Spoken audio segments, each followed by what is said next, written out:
Pronto. Então, fiquei responsável por iniciar essa trajetória de vocês aqui nesse curso, né, que aborda um aspecto muito direto da nossa abordagem no dia a dia. Dizem que o primeiro passo é sempre o mais difícil, né, mas cada um de vocês que estão aqui hoje escolheu, né, dar esse passo correto rumo a um caminho de aprendizado, rumo a um caminho de aperfeiçoamento, e eu vou conversar um pouco com vocês a respeito dos fundamentos e o raciocínio clínico na doença coronariana, e de que forma a gente pode escolher o método diagnóstico ideal. Como a Ana bem falou, né, uma amiga querida, eu tenho muito orgulho de dizer que sou nordestino, né, sou formado pela Universidade Estadual do Ceará e fiz parte da minha trajetória de especialização no Instituto Dante Pazanese, né, onde pude ter a oportunidade de estar com muitas pessoas, muitos mentores, muitos amigos, né, constituir parte da minha família também, né, então o Dante Pazanese ele fez parte da minha vida e aproveitei, né, essa oportunidade e acabei fazendo outras coisas também, fiz um mestrado, né, fiz uma especialização em cardiopatias complexas no Hospital Albert Einstein, então pude, de fato, né, aproveitar esse meu tempo em São Paulo e retornei agora recentemente para Fortaleza, onde estou atuando atualmente, certo? Vamos falar, né, durante esse período, sobre o que é mais importante no raciocínio clínico da doença coronária. Qual é a sua fisiopatologia, quais são os seus fatores de risco, e o nosso foco principal, né, o objetivo do curso é falar sobre os métodos complementares a esse diagnóstico da doença coronária. De que forma nós podemos utilizar, né, o nosso raciocínio clínico para chegar nesse diagnóstico de doença coronária, quais são as nossas opções de exames, de que forma a gente pode estimar o risco do paciente de uma forma mais individualizada e de que forma também, né, nós podemos utilizar o que vem surgindo de tecnologias para nos auxiliar com esse diagnóstico da doença coronária. Eu não tenho nenhum conflito de interesse com relação a esse tema, e como é sabido de vocês, né, sem mais delongas, as doenças cardiovasculares elas têm um impacto muito grande na saúde da nossa população. E a doença isquêmica do coração, ela figura sempre entre as principais causas de morte, né? E aqui trago a vocês uma estatística da OMS sobre, né, uma coorte histórica sobre as principais causas de morte, né, no mundo, e a doença isquêmica do coração, ela sempre figura entre as principais causas, aqui mostrando de uma forma bastante clara, como a primeira causa de morte, né, desde 2000, quando foi iniciada essa coorte. No ano passado foi estimado que cerca de quase 20 milhões de pessoas acabaram morrendo por conta de doenças cardiovasculares. Isso representa uma porcentagem muito grande, cerca de 31% de todas as mortes relacionadas à doença isquêmica do coração. Quando a gente fala a nível de Américas, nós temos dados bastante semelhantes, né? Aqui houve uma pequena mudança com relação a quando a gente fala de dados mundiais, por conta da questão da Covid-19, né? A gente sabe que houve uma explosão de casos, infelizmente uma alta mortalidade relacionada à doença, mas isso não diminui o impacto significativo da doença isquêmica, né, nessa população a nível de Américas. Apesar dos avanços da medicina e no melhor conhecimento de fatores de risco, de métodos para a gente conseguir chegar a esse diagnóstico da doença coronária, o que a gente vem observando é que nós temos um aumento progressivo da incidência de doença coronária, e esse aumento de incidência acontece de uma forma desigual, principalmente em países em desenvolvimento, como é o caso do Brasil. Estima-se que nós temos uma população de cerca de 14 milhões de pessoas que são portadores de doença coronária e, né, uma mortalidade que vem praticamente se mantendo em torno de 400 mil pessoas, né, infelizmente falecendo com doença coronária aqui no nosso país. A doença cardiovascular, ela mata mais do que câncer, ela mata mais do que acidentes, do que doenças respiratórias, e representa também, de uma forma muito semelhante com o que a gente vê na estatística mundial, cerca de 30% dos óbitos no nosso país. E a gente tem uma estatística da Sociedade Brasileira de Cardiologia que chama muita atenção, né? Uma morte relacionada à doença cardiovascular acontece a cada 90 segundos. E uma morte a cada 3, ela é atribuída de forma direta à doença cardiovascular. A nossa Sociedade Brasileira de Cardiologia, ela mostra isso de forma bastante direta, né? Nós temos um site que chamamos de cardiômetro, em que é atualizado momento a momento a quantidade de mortes por doenças cardiovasculares no Brasil. Esse aqui é um recorte que eu fiz agora no dia 7, né, com 241.792 mortes por doença cardiovascular.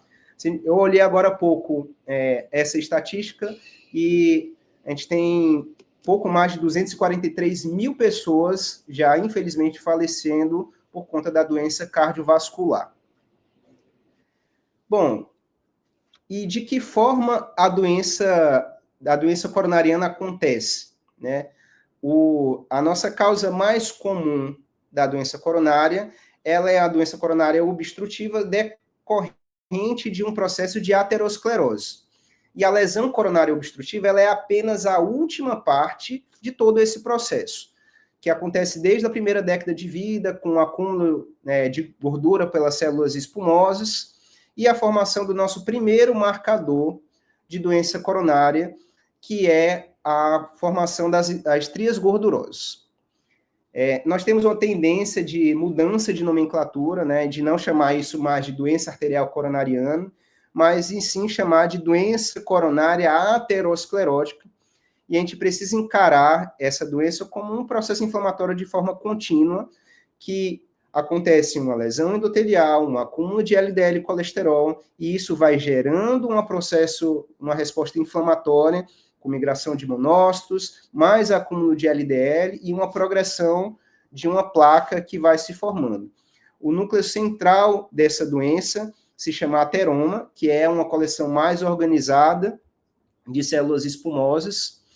Esse ateroma, ele vai ser responsável pela perpetuação desse processo, e à medida que ele vai se organizando, nós temos uma proliferação e uma migração de células musculares lisas e uma formação de uma capa fibrosa, que nós chamamos de fibroateroma. Há uma tentativa do organismo de tentar passivar todo esse processo, então, essa formação dessa capa fibrosa visa justamente evitar com que ocorra uma progressão e, porventura, algum tipo de complicação futura.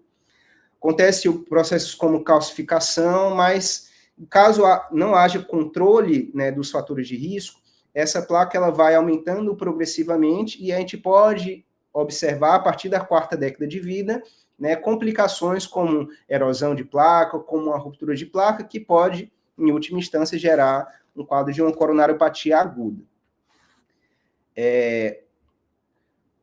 Vale a pena reforçar que a doença aterosclerótica é a principal manifestação da doença coronária, mas existem outras causas possíveis, né, de doença coronária sem ser decorrente à aterosclerose. A gente pode ter doença secundária a dissecções e hematomas, alterações com trajetos intramiocárdicos, a ponte miocárdica, doenças vasculares que vão gerar aneurismas de coronária, podemos ter alterações funcionais no vaso epicárdico, que vão gerar, em última instância, espasmos, né, de vaso epicárdico, angina vasoespástica, né, como nós conhecemos. Mas a alteração ela pode também se dar a nível microvascular, com alterações de remodelamento vascular, com alterações de diminuição de vasodilatação, o aumento de vasoconstrição e a disfunção endotelial como um todo, gerando também uma alteração que nós chamamos de disfunção microvascular. Nós tínhamos poucos métodos até então para conseguir chegar nesse diagnóstico de doença microvascular, mas, né, como a gente vai conversar mais na frente, né, hoje em dia nós já temos métodos possíveis para poder fazer avaliação, inclusive, da doença microvascular. Então, quem são os nossos grandes vilões, nossos grandes agentes responsáveis pela progressão da doença coronária? Né? Quem são esses fatores de risco? Os fatores de risco tradicionais, eles são muito conhecidos pela população, doenças como hipertensão, diabetes mellitus, dislipidemia, tabagismo, um componente genético importante com a história familiar, todos são fatores muito conhecidos pela população médica e também pela população leiga, né, com relação à doença do coração, mas quando a gente fala a nível de ano de 2025, nós já sabemos que existem outros fatores associados com relação à doença coronária. Então, além desses fatores tradicionais, nós precisamos dar bastante ênfase à obesidade, síndrome metabólica, a transtornos psiquiátricos como ansiedade, depressão, o nosso estilo de vida com consumo de ultraprocessados, uma alimentação desregulada, até mesmo fatores ambientais como poluição, como o consumo de microplásticos, todas essas coisas estão associadas, né, e a gente pode conferir como fatores de risco no ano de 2025 também para a doença coronária. A gente, hoje em dia, temos dados objetivos, né, com relação a isso. Foi um estudo muito interessante que saiu já esse ano, né, agora no meados de julho desse ano, que mostra de uma forma bastante direta qual o impacto dessas condições com a nossa ocorrência da saúde cardiovascular, né, e o aparecimento de doença. Foi um estudo que foi publicado no New England, que mostra de uma forma bastante direta que a ocorrência de hipertensão, diabetes, dislipidemia, tabagismo e um MC acima de 20 está associado com uma ocorrência em aproximadamente 10 anos antes de doença cardiovascular manifesta nesses pacientes. E aqui acho que é até um dado interessante para mostrarmos para os pacientes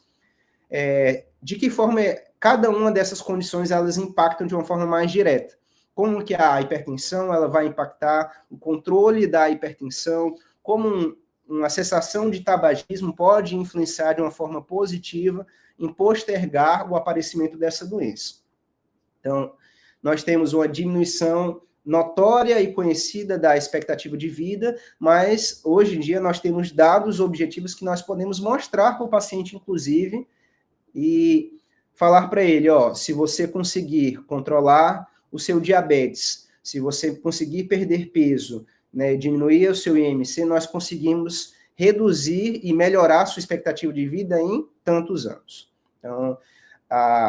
o controle dos fatores de risco ele é essencial para que a gente consiga realmente, de fato, reduzir esse risco da doença coronária, né, nesses pacientes. Trago aqui a vocês um dado bastante interessante, isso é uma progressão de um grupo do Lancet, foi publicado também esse ano, mostrando ao longo dos anos, né, caso não haja um controle de uma forma mais estrita dos fatores de risco, a gente vê um aumento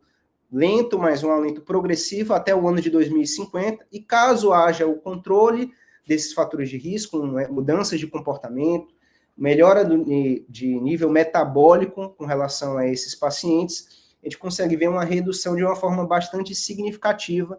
com uma redução direta, um impacto de mais de 6 milhões de vidas, né, por ano, até o ano de 2050, onde foi feita essa progressão. Então, realmente, controlar essas condições de maior risco, ela é essencial para que a gente consiga, de fato, diminuir a incidência de doença coronária.